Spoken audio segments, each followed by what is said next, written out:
1994년 5월 캘리포니아주 산마리노에 있는 한 저택의 마당을 파고 있던 인부들은 딱딱한 물체를 발견합니다.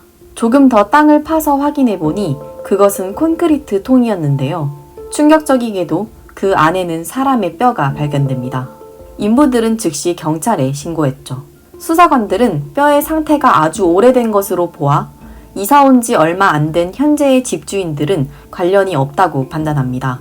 그래서 지금까지 그 집에 거주했던 집주인들의 이력을 살펴보았는데요. 1985년에 거주했던 디디 소우스라는 여성의 아들 존과 그의 아내 린다가 실종 신고된 적이 있다는 것을 발견합니다. 그리고 그들의 행방은 여전히 묘연한 상태였죠. 콘크리트 통에서 발견된 뼈의 감식 결과 예상대로 디디 소우스의 아들 존의 유해인 것이 확인됩니다. 피해자는 확인했지만 문제는 용의자였는데요. 그 당시 디디 소우스의 집에 거주하던 크리스티안 치체스터라는 세입자가 강력한 용의 선상에 올라와 있었습니다.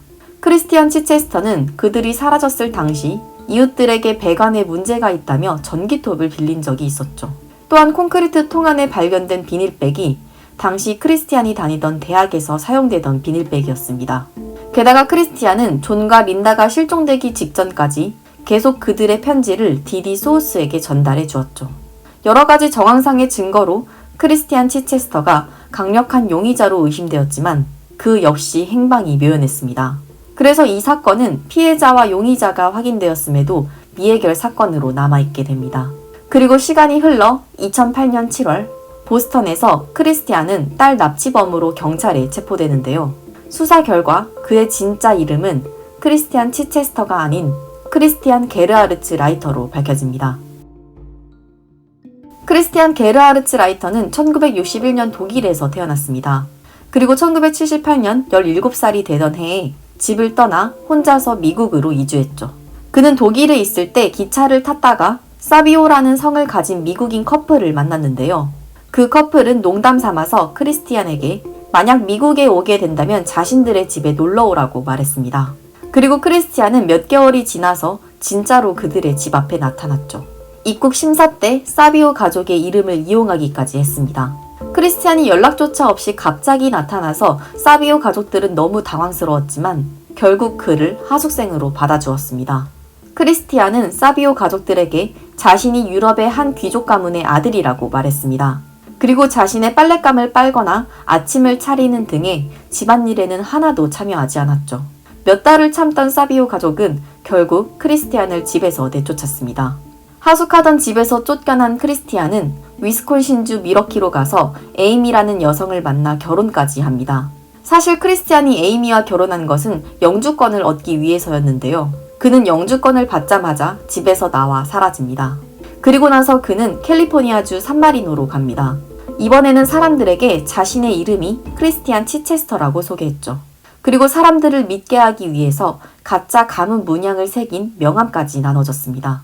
그러다가 그는 디디 소우스라는 한 노인 여성을 만나게 되는데요. 그는 디디 소우스를 설득해서 그녀의 집에 함께 거주하게 됩니다. 그는 화려한 언변과 타고난 사기꾼 기질로 사람들을 속여서 TV 프로듀서로 활동까지 했죠.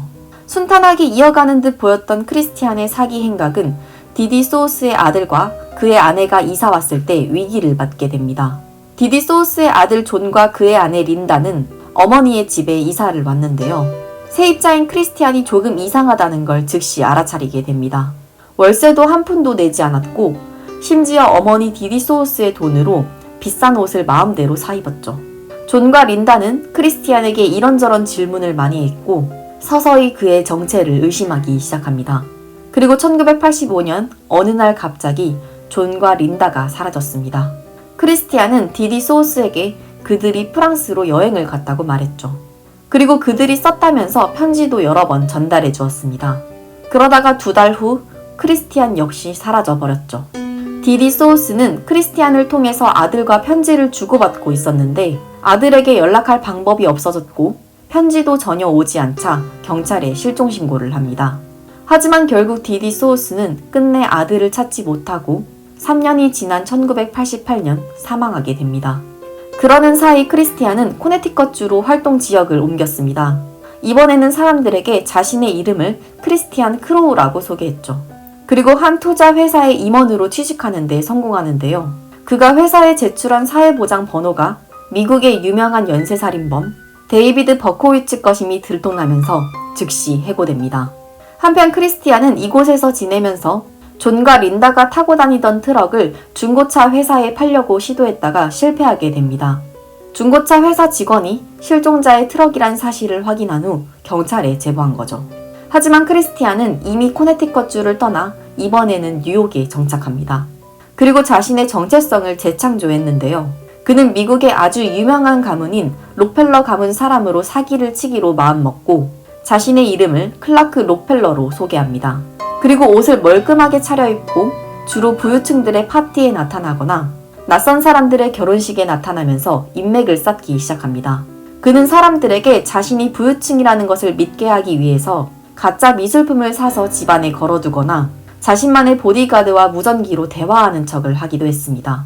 또한 누군가가 자신을 암살하려고 독극물을 탔을까봐 걱정된다며 식당에서 음식을 거부하는 등의 편집증적이고 이상한 행동을 하기도 했죠. 그는 자신의 부모님이 어렸을 때 자동차 사고로 돌아가셨고 보안상의 이유라며 자신에 대한 개인정보를 절대 이야기하지 않았습니다. 그의 편집증적인 습관 덕분에 사람들의 의심을 피할 수 있었습니다.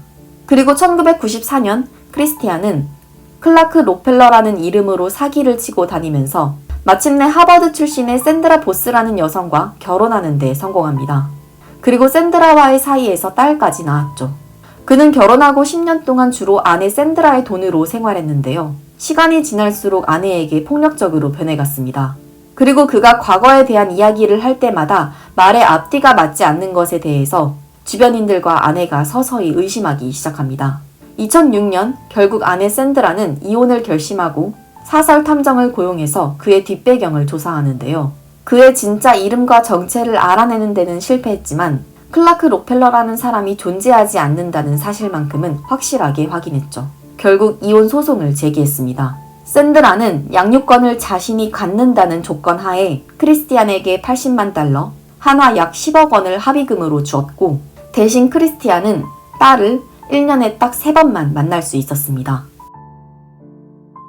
2008년 7월 27일 크리스티안은 보스턴에서 딸과 사회복지사와 함께 만났는데요. 그는 사회복지사를 밀치고 딸을 차에 태워서 도망을 갔습니다. 사회복지사는 도망치는 크리스티안의 차를 붙잡고 짧은 거리를 끌려다니다가 결국 그의 차를 놓쳤습니다. 그리고 즉시 경찰에 딸 납치범으로 신고를 했죠.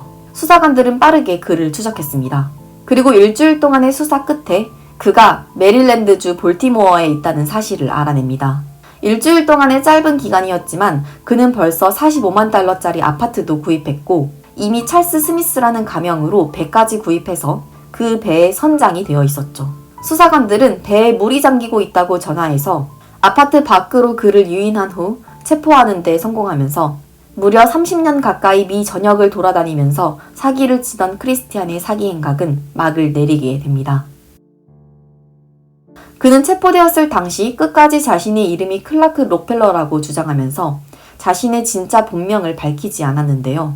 그가 딸을 납치해서 공개 수배되었을 당시 크리스티안을 처음 집에 하숙하게 해준 사비오 가족들이 경찰에 제보하면서 그의 진짜 정체가 밝혀지게 되었습니다. 그는 딸 납치 혐의로 징역 4년, 사회복지사 폭행 혐의로는 징역 2년을 선고받았습니다. 그리고 존 소우스 살해에 대한 재판이 시작되었는데요. 그는 존의 아내 린다가 존을 살해하고 사라진 것이라고 하면서 끝까지 자신의 결백을 주장했죠. 하지만 시신이 발견된 콘크리트 통 안에 사용된 비닐백이 당시 크리스티안이 다니던 대학에서 사용되던 비닐백이었던 점, 그리고 존과 린다가 실종된 지 얼마 지나지 않아 이웃들에게 배관 문제를 핑계로 전기톱을 빌린 것과 존의 트럭을 타고 다니다가 중고차 회사에 팔려고 시도했던 점 등의 여러 가지 강력한 정황상의 증거가 있었습니다. 그래서 결국 그는 재판 끝에 26년형을 선고받았습니다. 그는 2029년에 가석방 자격이 주어지며 현재도 형기를 복역하고 있습니다. 전문가들은 크리스티안 게르하르츠 라이터가 자아도취적 성격 장애를 갖고 있다고 밝혔습니다. 이렇게 해서 사기꾼이자 납치범이자 살인자였던 크리스티안의 범죄 행각이 세상에 알려지게 되었으며 존 살해 사건도 해결되었지만 안타깝게도 린다의 시신은 현재까지 발견되지 못하고 있습니다.